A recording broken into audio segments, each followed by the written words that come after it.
I bought the duplex for one simple reason: peace. Not luxury, not attention, not to impress anyone, just peace. The property sat on the quiet edge of a suburban HOA neighborhood. Two clean, modern units sharing a wall, identical on the outside, private on the inside. Fresh paint, trimmed hedges, neutral tones. Nothing flashy, nothing that screamed, "Owner lives here," which in hindsight was my first mistake. I moved into Unit A quietly. No moving truck parade, no welcome party, just me, a few boxes, and the sound of my door locking behind me for the first time. I hadn't even finished unpacking when the knock came. Not a neighborly knock, not a "hi, welcome to the community" knock. This was a command knock, sharp, aggressive, repeated, like whoever was on the other side already knew they were in charge. I opened the door. Standing there was a woman in her late 40s or early 50s, perfectly styled blonde bob, oversized sunglasses pushed up into her hair, clipboard pressed against her chest like a badge of authority. She didn't introduce herself. She looked past me, into my living room. Then she said flatly, "Who are you renting from?" No hello, no smile, no welcome, just accusation. I blinked. "Excuse me?" She sighed, already annoyed. "This is a restricted HOA property. Tenants must be approved before move-in. You're not on my list."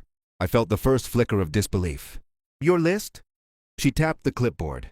"Yes, I'm with the HOA, and you," she looked me up and down, "are not cleared to live here." I almost laughed, almost. Instead I said calmly, "I'm not renting." Her lips tightened. "Everyone rents. The owner lives out of state." That was news to me.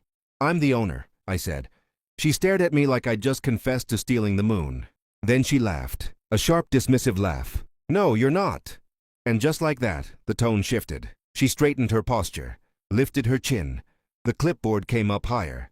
"You have 24 hours to vacate the premises," she said. "I'll be back with enforcement if you're still here." And then she turned and walked away, leaving me standing there, door open, stunned. I hadn't even finished unpacking my kitchen boxes. And apparently, I was already being evicted from my own home. The next morning, I woke up to a letter taped to my door, not slipped politely into a mailbox. Taped, bright, impossible to ignore. Notice of violation, unauthorized occupancy. I stood there in my pajamas, coffee cooling in my hand, reading it 3 times to make sure I wasn't hallucinating. According to the letter, I was an illegal tenant.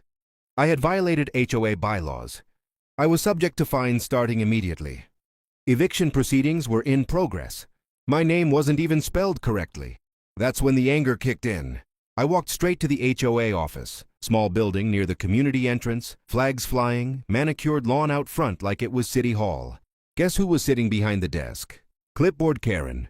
She looked up and smiled, not a friendly smile, a victory smile. "I was wondering how long it would take you," she said. I placed the letter on the desk.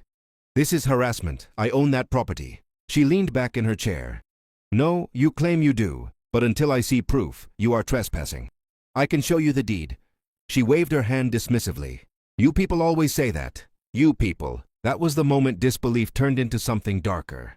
"I'm not leaving," I said slowly, "and you don't have the authority to evict an owner." She stood up. Her voice dropped into something cold and sharp. "I have been the HOA president here for 9 years," she said, "and I decide who belongs." She leaned forward. "You will be gone by tomorrow." Then she called security, not to remove me, to escort me out of the office. By the time I got back home, there were already orange violation stickers slapped on my door and garage. Neighbors were staring, whispering. And that's when I realized something terrifying. She wasn't bluffing. She was trying to erase me. 2 days later, I came home from the grocery store and couldn't get into my own driveway. The gate was locked, with a brand new chain, and a sign zip-tied to it. "Property seized, HOA enforcement." My hands started shaking. I called the HOA office. Karen answered on the first ring. "Oh," she said sweetly. "You're still here?" "You locked me out of my own home," I said. "You're trespassing," she replied. "Security is on the way." That's when something snapped. I called the police. And I called my lawyer. While I waited, Karen showed up in person, this time with 2 private security guards. She pointed at me like I was a criminal. "He refuses to leave," she told them. "I want him removed." The guards hesitated. "Ma'am, do you have proof he doesn't live here?" She smirked. "He's lying." That's when my lawyer arrived. Calm, professional, briefcase in hand. He walked straight up to Karen and said one sentence. "Do you know who you're talking to?" She rolled her eyes. He handed her a copy of the deed. Her face drained of color. Still, she doubled down. This must be forged. And that was the moment she crossed from entitled to criminal. The police arrived moments later. Karen launched into her speech. How I was a squatter. How I was dangerous. How she was protecting the community. The officer listened patiently. Then he looked at the paperwork. Then at Karen. Then back at me. "Sir," he said, "you are the legal owner of this property." Karen laughed nervously. "No, he's not." The officer turned to her. "Ma'am, you locked an owner out of his own home, falsified HOA documents, and attempted an illegal eviction." Her smile vanished. "You're under arrest." The sound of the handcuffs was perfect. Neighbors watched from their porches. Phones came out. Karen screamed that this was a misunderstanding. It wasn't. She was led away in cuffs.